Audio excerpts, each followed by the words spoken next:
Ladies and gentlemen, and also organizers of CII and all the interested visitors and speakers before me. Thanks for giving me an opportunity to be in front of you. When Ashok called me and said, you need to fill in, originally the executive VP of Nokia was supposed to be here, and I happened to be in town. So I said, okay, here is Connect 2013, and the theme of the meeting is, are you learning as fast as you can, as fast as the world is changing? So I said, how do I fit in? In two ways. One, an old dog always learns new tricks. I'd been in the industry for 35 years. From the day the network, whatever the network that you are seeing today, was only 120 nodes back in late 70s. In order to connect a server into the internet, you needed special hardware, you needed special modems, acoustic couplers, and whatnot. Now, all of them you will find only in museums today. In those days, even the computer science departments would not teach protocols, would not teach operating systems like Unix, or if you had to learn a language like C, you had to pick up a book and learn by yourself. I know this firsthand because I'm a chemical engineer, turned into a communication specialist over time. But even though the world is changing and I'm being asked to talk about mobile apps, the first question comes up and says, what is an app? What is mobile? I think the lines are blurring.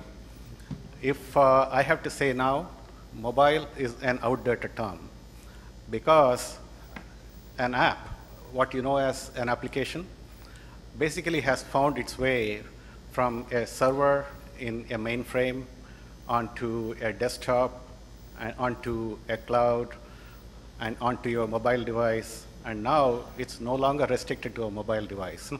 It's actually moving into your end equipment and wherever you can actually feed data into a connected environment. So it's very apt. When we picked the term Connect 2013, nobody would have thought of that as the next buzzword. Instead of a mobile app, you should think of it as connected app. That is the future. I should know because we started this company, Mobax, 14 years ago. Our first product was supposed to get the data from remote machinery and kind of feed it back into a network, maybe a private network or a public network or whatever it is. And the first product we named Mobile Application Exchange. That's why Mobax. But later on, we changed the name to Mobile Access. Basically, whenever I say what Mobax does, we say it's Mobile Access. So why is it Mobile Application Exchange? So we had a diagnostic application that had to be put inside a machinery, which you cannot do. So you have to only attach it to a machinery. So when you do that, how do you connect back into the network? There is no way you can run a telephone cable or an Ethernet cable down to a manufacturing floor. So you had to rely on some kind of wireless network, and that was only a mobile network with some kind of data connectivity. In those days, it was GPRS. And if you go and look at a mobile device in those days, it's basically a screen and a keyboard and a speaker and microphone. What we needed was to disconnect the speaker and microphone, disconnect the screen and only the data part. And the only company in the world that used to make that kind of device was Sony Ericsson. Basically Ericsson, which eventually became Sony Ericsson. So we took that, we developed the product, we took it out, and finally when we had to deploy, we found our first barrier. The barrier is the carrier. So the only company that could actually reach into all these manufacturing floors with the proper signal was a company called Nextel, which is one of the big digital networks in America about 15 years ago. They simply came back and said, no, you cannot take a device and just simply plug it in. We are not interested in making a device. We will only make a phone. The phone was intended only as a calling device for a mobile consumer. So you can see, the world is changing. Now in this particular crowd, I can probably count an equivalent of a supercomputer, probably even more. That much of computing power is in everyone's pocket today. If you distribute, if you connect it back, you can actually do a lot more analysis. The kind of data visualization Mr. Mohan Narayanaswamy was showing, the data visualization, the distributed big data analysis like Hadoop, you can do anything you want because you have the mobile device that is as powerful as an old supercomputer, old mainframe. So how do I relate to the audience here? Typically, whenever we recruit people or when we try to lead companies, we tell the people, lead, follow, or get out of the way. Or in another way, there are three types of people. People who make things happen, people who watch things happen, and there are always that section, people wonder what happened. If you're in the last category, and if you're just happy and healthy, you attain bliss. Don't worry about it. But Coimbatore, as a city, is a fast learner, and they try to make things happen. So that is the kind of audience I see out in front of me. So what you have to do to learn to adapt to this mobile environment, first you have to realize whatever app that you have eventually will get into consumers' hands, and they will have the power. In management courses, they used to teach, by the way, the entire economics runs because of only one thing. Somebody manufactures, somebody buys. So how do you sell this? You have the eyeballs. You first have to get the attention, and the people have to become interested in you, and then they have to become a lead, and finally, they have to buy your product. And then, of course, then you have to have the connectivity to keep the loyalty with your consumer. So this used to be called purchase funnel. If you take any MBA course, that's what they'll teach you. But this purchase funnel kind of disappeared about the time the web came about. So basically what happened, it became a purchase loop.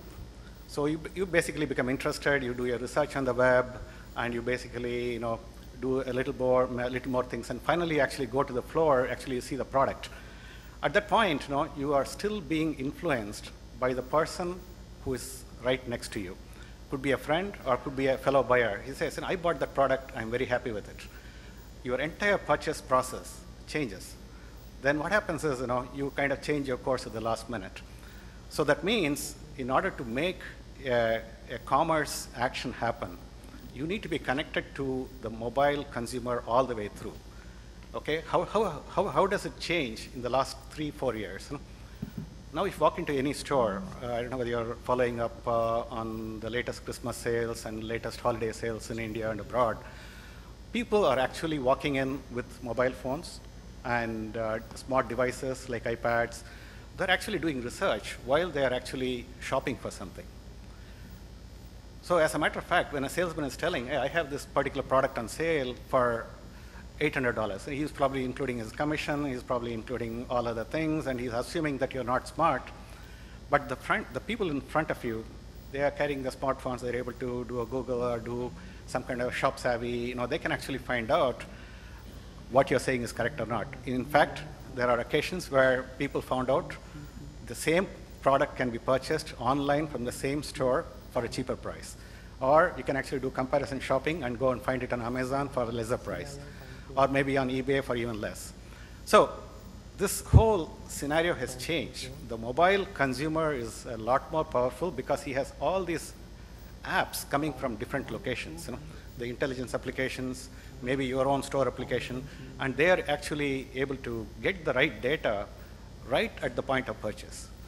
So in order to keep this smart consumer smart, you don't want to fool him, because if you fool him, he is going to walk away from you. You need to be aware that your product, whatever you are manufacturing or whatever you are giving, should go in easy to assimilate way. Basically, you're able to download or you're able to get the thing into your phone, or maybe on a mobile device, or maybe on a fixed device in the area where you're shopping. So basically, you have to take your intelligence and kind of put it in the people's hand. If he's going to do comparison shopping, you actually give him the comparison. Because at the end of the day, only quality will sell and only the pricing will sell. So that's the kind of approach you should have. And after you sell, remember, the same consumer is going to be coming back after a few more years, He will require replacement, he'll require support. You need to be connected to him. So the so-called app stores, mobile apps, all these things will change. It will become a connected environment where app will connect the consumer and the producer. That's the kind of vision that you should all have. And in order to kind of leverage this, first test it in your own facility. Use your own people. Use your own people to test these kind of things out. We are in the communications business. We actually make communication stacks. We actually supply to NTT Docomo about 40 million phones. Basically, what it did, it converted your phone into a walkie-talkie. So you're able to press a button and then talk to 5 different people. Eventually, the network capacity and all those things kind of limit the kind of things that you can do. But then the same application, when it walks back into your own office, you don't know how to react. Nobody uses your office phone. Everybody uses a mobile phone. What do? You cannot say, keep your mobile phone out. You have to think of an app or think of a solution to connect them into your system. So don't leave them out. So basically, the people are empowered, and mobile devices will continue to grow. The app intelligence will have to go directly to the end thing, whatever you're making. It could be a mobile consumer, or it could be your own product. Put that in. At the end of the day, people will interact with whatever information you give, and then they'll connect back to you. So that is where things are heading. And in order to stay far ahead, I would actually change the theme, say, are you learning as fast as the world is changing? You better be the person who changes the world. Basically, your world around you, then you don't have to learn. Other people will have to learn. That is the difference between Silicon Valley and the rest of the people who actually follow them. So I would rather, if I leave this meeting with the thinking that you can actually change the world by doing something small, that will make a big difference. And mobile apps is just one way to go. Thank you.